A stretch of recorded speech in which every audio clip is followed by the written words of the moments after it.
एक दिन नारद जी महाराज कंस के पास गए और जाकर कहा, कंस तुमको किसी बात की चिंता है कि नहीं है? अरे तुम्हारा काल ब्रज में बढ़ता जा रहा है, तुम्हें किसी बात की चिंता है कि नहीं?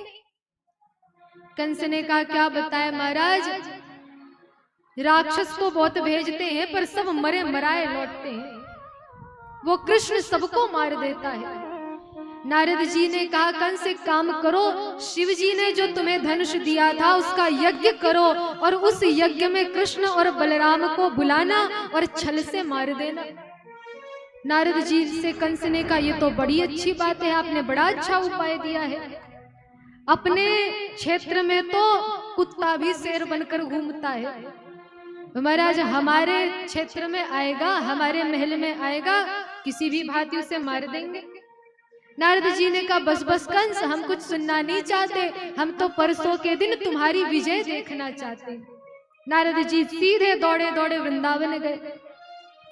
वृंदावन जाकर गोविंद से जैसे ही नारद जी कहते हैं, ठाकुर जी आपको कुछ याद है कि नहीं? बोले क्या? आपको कंस का उद्धार करना है, आपके माता पिता कारागृह में है, किसी बात की चिंता है या नहीं? आप बस माखन की चोरी करने में, रासलीला करने में व्यस्त हैं। जैसी नारद जी ने कहा, भगवान ने कहा, हाँ हाँ हम जाएंगे, हम अवश्य उसका उद्धार करेंगे। नारद जी ने कहा, बस बस प्रभु, हम कुछ सुनना नहीं चाहते, हम तो परसों के दिन आपके हाथों कंस को मरा हुआ देखना चाहते हैं। गोविंद ने कहा, वाह नारद जी, वहां हमारे बारे में कह के आते हो, यहाँ उनके बारे में कहते हो, और तारीख दे दी दोनों को परसों की। नारद जी ने कहा, प्रभु आप तो हमारा स्वभाव जानते ही हैं, हम तो वही कार्य करते हैं जिसमें पूरे संसार का कल्याण होता है। कंस ने अक्रूर जी को बुलाया और आज अक्रूर जी से कंस ने कहा, गच्छ नंद ब्रजम तत्र सुतावान कुदुंदुभे आसाते ताविहाने न रथे नाने माचरम। आपको वृंदावन जाना है और वसुदेव जी के जो पुत्र, वहां 2 पुत्र हैं, कृष्ण और बलराम, दोनों को लेकर आना है। अक्रूर जी महाराज प्रस्थान करते हैं, हृदय में बड़ा सुंदर भाव करते हुए जा रहे हैं। किम मया चरितम भद्रम किम तप्तम परमं तपः। आज मेरा कितना बड़ा सौभाग्य कि जिसे दर्शन करने के लिए देवता लालायित होते हैं, आज मुझे उनके दर्शन प्राप्त होंगे। अक्रूर जी जैसे आए, गोविंद उंगली पकड़कर अक्रूर जी को घर पर लेकर गए, भोजन आदि कार्य से निवृत्त हुए हैं। और जैसे भोजन आदि कार्य से निवृत्त हुए, नंद बाबा ने कहा, कहिए अक्रूर जी कैसे आना हुआ है? तो आज अक्रूर जी ने कहा, महाराज मथुरा के राजा कंस ने धनुष यज्ञ किया है और उस यज्ञ में आपके दोनों पुत्र कृष्ण और बलराम को निमंत्रण भेजा है, सो हम उनको लेने को आए हैं। जैसी ये बात अक्रूर जी के मुख से निकली, मैया यशोदा भोजन करने ही बैठी। मैया यशोदा अपने मुख पर पहला कवल लेने वाली थी, सुनते ही मैया यशोदा के हाथ से कवल नीचे छूट पड़ा और आज मैया यशोदा के नेत्रों से अश्रु प्रवाह होने लगे। मैया कहती है, काऊ को यदि मेरे प्राणन की आवश्यकता हो तो मेरे प्राण निकाल कर ले जाए। मैं अपने प्राण देने को स्वीकार हूं, लेकिन मैं अपने कृष्ण और बलराम को स्वयं से दूर नहीं कर सकती। मैं अपने कन्हैया के बिना एक क्षण नहीं जी सकती, मैं अपने कृष्ण के बिना एक क्षण व्यतीत नहीं कर सकती, मैं नहीं जाने दे सकती।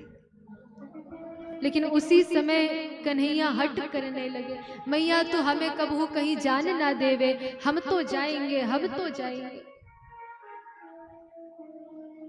और जैसे हट करने लगे, उसी समय मैया यशोदा को नंद बाबा ने कहा, देवी कब तक बच्चों को ऐसे घर पर ही रखोगी?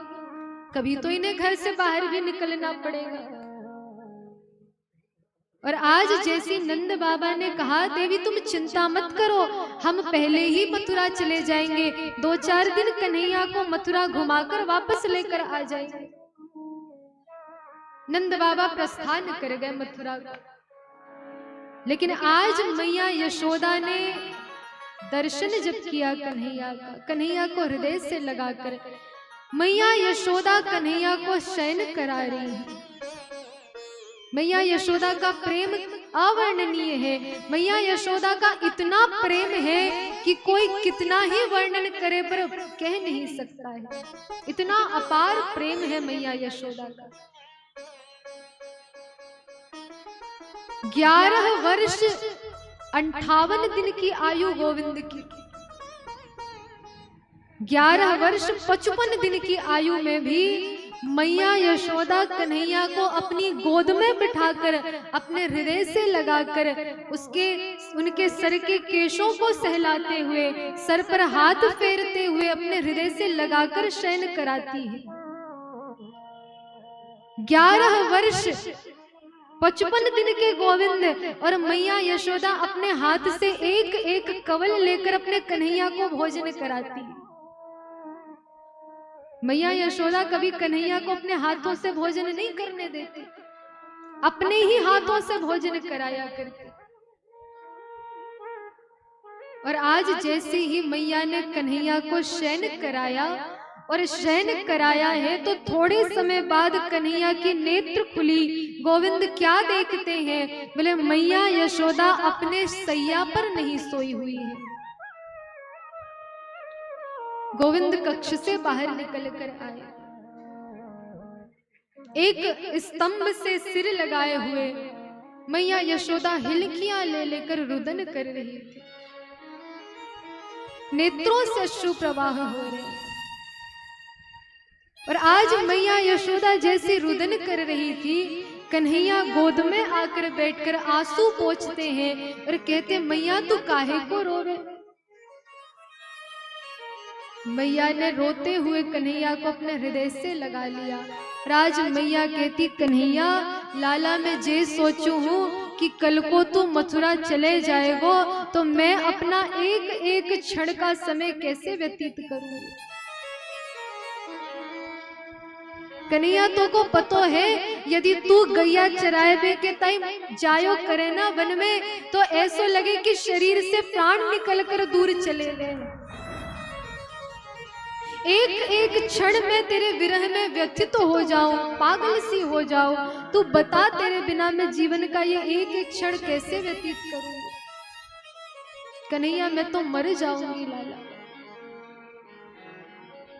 कन्हैया ने आंसू पोंछ कर कहा मैया तू क्यों चिंता करती, तू क्यों रोती है? अरे हम कौन सा सदा के लिए जा रहे हैं, कल जाएंगे परसों वापस लौट कर चले आएंगे। तू चिंता मत कर, तू रो मत।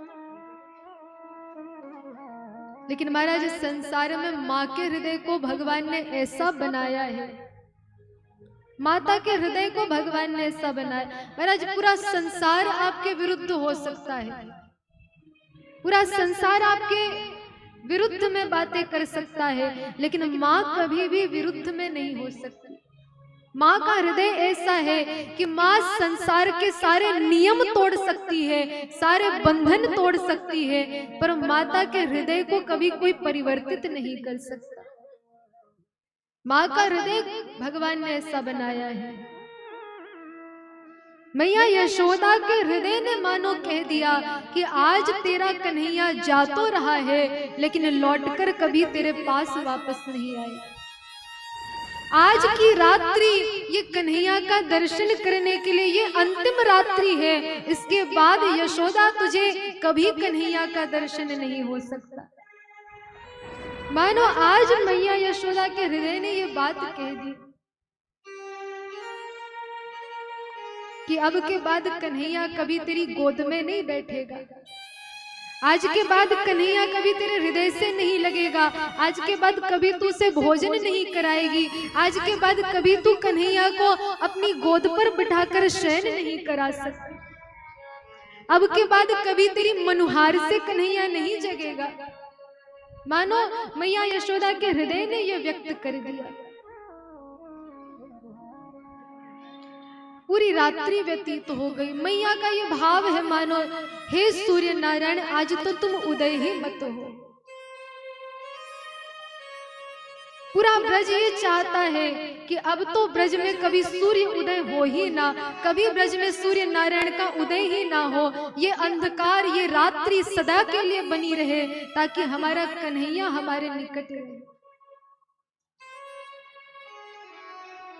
रात्रि पूरी निकल गई, मैया की गोद में बैठे बैठे कन्हैया रात्रि भर मैया रुदन कर रही अपने हृदय से कन्हैया को लगाकर।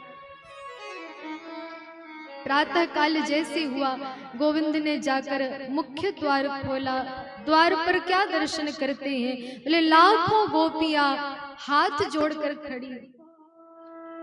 और आज सभी गोपियां कहती हैं कन्हैया हमसे कोई अपराध हो गया, हमसे कोई गलती हो गई।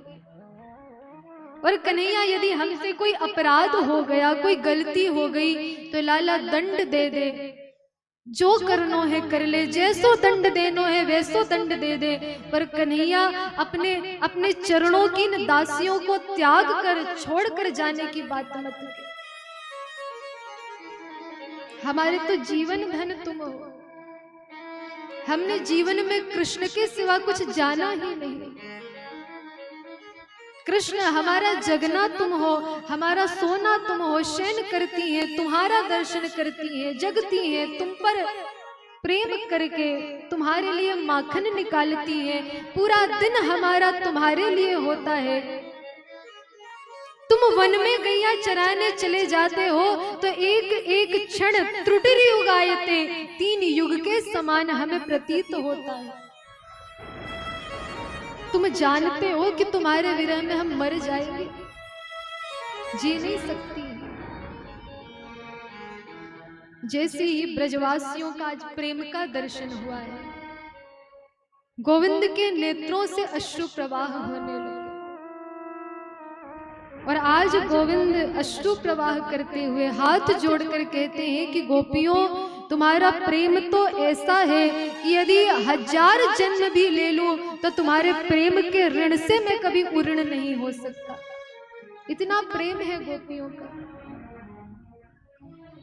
लेकिन ये बात समझना कि जीवन में कर्तव्य का पथ ऐसा होता है, कर्म का पथ ऐसा होता है कि कभी कभी अपनों का परित्याग भी करना पड़ता है, अपनों से दूर भी रहना पड़ता है, कष्ट भी सहना पड़ता है, क्योंकि ये संसार कर्तव्य का पथ है। लेकिन ये बात याद रखना कि इस ब्रज से दूर रहकर तो मैं भी कभी प्रसन्न नहीं हो सकता। और जैसे ही रथ पर बैठने को हुए हैं उसी समय आवाज आई, अरे रथ को कोई रोको तो सही, अरे कन्हैया एक क्षण रुक जा, अरे लाला मेरी एक बात तो सुन ले। और जैसे मैया यशोदा की आवाज सुनाई दी, कन्हैया रथ से कूद पड़े, दौड़े दौड़े जाकर मैया यशोदा के अंक से लिपट गए, हृदय से लिपट गए। मैया यशोदा अश्रु प्रवाह कर रही हैं। और आज कन्हैया के मुख को देखकर मैया यशोदा कहती है, कन्हैया लाला मोको तो आज ये बात पतो चली है कि तू मेरो पुत्र न है, कि तू मेरो संतान न है, तू तो देवकी नंदन है, तू तो वसुदेव नंदन है। मोको तो आज ये बात पतो चली। कन्हैया आज तक तो मैं तुझे अपना बेटा मानती थी, अपना पुत्र मानती थी, लेकिन आज अक्रूर ने मुझे बताया कि तू देवकी नंदन है, तू वसुदेव नंदन है। और कन्हैया इस गंवार गोपी की ऐसी क्या औकात कि तुझे एक क्षण को रोक सके। मैं तो ब्रज की एक गंवार गोपी ठहरी, ऐसे ऐसे कौन से अधिकार से मैं तुझे एक क्षण को रुकने कह दूं? मेरा कोई अधिकार ही नहीं तुझ पर, मैंने तो तुझे जन्म भी नहीं दिया, मेरा कोई अधिकार नहीं। जिस अधिकार से मैं तुझे एक क्षण को रुकने को कह सकूं, जिस अधिकार से मैं तुझे वापस बुला सकूं, लेकिन इस गंवार गोपी की बस एक पुकार सुन लेना कन्हैया। कभी भी तू याद करेगा कि कैसी थी मैया यशोदा, मोको कभी प्रेम नहीं किया। एक माखन की मटकी फोड़ने के बदले मैंने तो को उखल से बांध दिया। कन्हैया मेरा निवेदन स्वीकार करना, कभी भी ब्रज के बाहर मैंने तुझे जो उखल से बांधा वो झांकी कभी याद मत करना, उसे भूल जाना।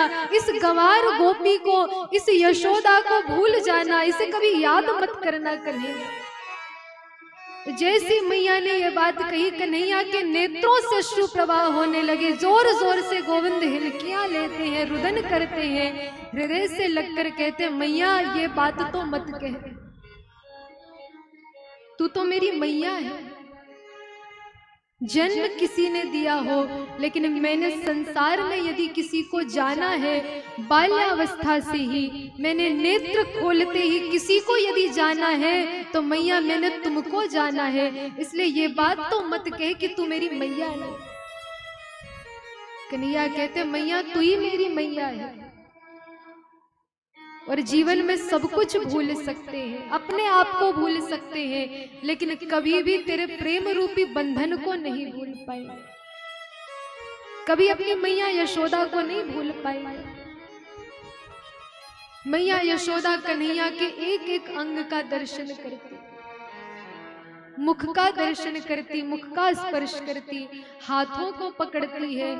और आज जैसे ही मैया यशोदा चरणों में गिर गई, चरणों को पकड़कर रुदन करने लगी, कन्हैया ने कहा, मैया ये क्या करती है? मैया यशोदा ने कहा, कन्हैया बस मेरी एक पुकार सुन लेना, तू जा रहा है, तू लौटकर कभी मत आना। देखिए मैया यशोदा का कैसा, मैया कहती है, कन्हैया देवकी ने 11 वर्ष तेरी प्रतीक्षा की है, देवकी ने तुझे जन्म देकर इतना विरह स्वीकार किया है, इसलिए कन्हैया तू लौटकर इस ब्रज में कभी मत आना। देवकी को अब विरह मत देना, उसकी खूब सेवा करना। लेकिन मेरा एक निवेदन है, जिस समय ये तेरी बुढ़िया, ये यशोदा मैया जिस समय अपने प्राण त्यागने को हो, लाला बस उस प्राण त्यागते समय एक क्षण मेरे निकट आ जाना, बस मेरी ये पुकार स्वीकार करना। और इतना कहते कहते मैया चरणों में गिर गई, और मैया यशोदा चरणों में गिरकर मूर्छित हो गई।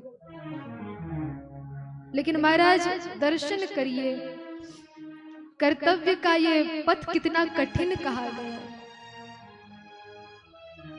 जिस मैया यशोदा के बिना कन्हैया एक क्षण रहते नहीं है,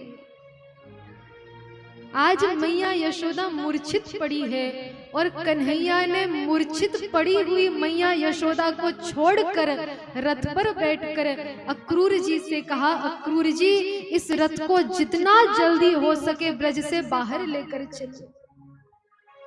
ये ब्रज की भूमि है, ये प्रेम की भूमि है, जहां परम ब्रह्म परमात्मा को भी ब्रज का परित्याग करते समय कष्ट हो रहा है, पीड़ा हो रही है।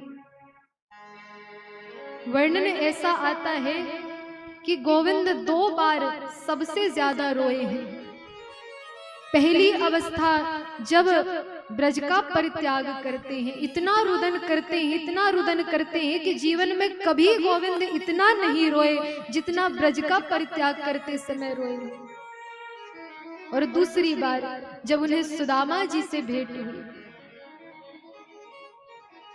ब्रज प्रेम की भूमि है, और इसका परित्याग करते समय तो गोविंद भी रुदन कर रहे, कष्ट हो रहा है।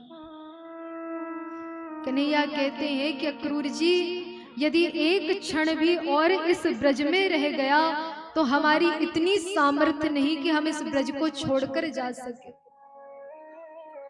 इसलिए इस ब्रज से हमें बाहर ले चलो। अक्रूर जी जैसे लेकर जाने लगे, गोपियां टकटकी लगाकर देख रही हैं, हे विधाता एक बार हमारे गोविंद को हमारे प्रेम की याद हो आए, हे विधाता एक बार हमारे कन्हैया को अपनी कारी धौरी धूमर गायन की याद हो आए, जो गाय उसके विरह में नेत्रों से अश्रु प्रवाह कर रही है, जो गाय बिना कृष्ण को देखे दुग्ध भी प्रदान नहीं करती, उन गायों की याद हो आए। एक बार हमारे कन्हैया को अपने छोटे छोटे बछड़ों की याद हो आए, और हमारा कन्हैया रथ से कूद कर आकर हमारे अंक से लिपट जाए। लेकिन महाराज जब रथ से उड़ने वाली धूल भी शांत हो गई, गोपियों ने अपने हृदय में धैर्य धारण कर लिया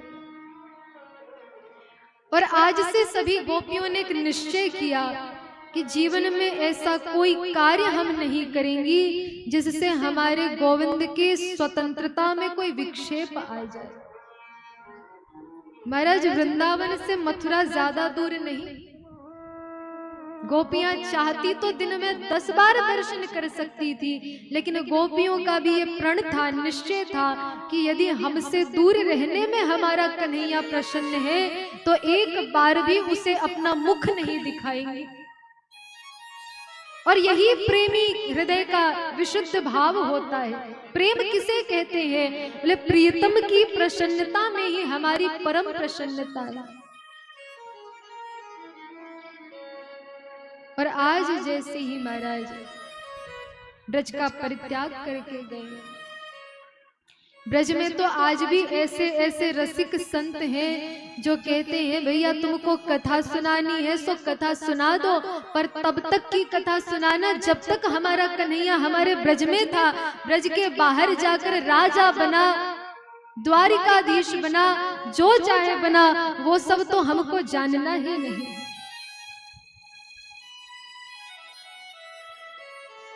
ब्रज में ऐसे भी रसिक संत हैं। ब्रज तो विरह का आज महाराज ऐसा विरह हुआ है, जितने ब्रजवासी हैं सबको विरह है। गायों के नेत्रों से अश्रु प्रवाह होते, पक्षी भी एक स्थान पर बैठे होते मानो कोई संत महात्मा है, उनके भी चहचहाहट शांत हो गई, कोलाहल शांत हो गया, बछड़ों की चंचलता शांत हो गई, मानो शरीर से प्राण निकल गए हों, ऐसी दशा ब्रज की हो गई। और महाराज ये जो दशा है, ये स्थिति है, जीवन में यदि संयोग रूपी पुष्प आए हैं तो विरह रूपी कांटे भी आएंगे। लेकिन भक्त कौन? जो हर परिस्थिति में प्रभु से पुकार करता रहता है, जो हर परिस्थिति में प्रभु से प्रेम करे, उससे भक्त करे। इसलिए भक्त एक बड़ा सुंदर भाव व्यक्त करते हैं।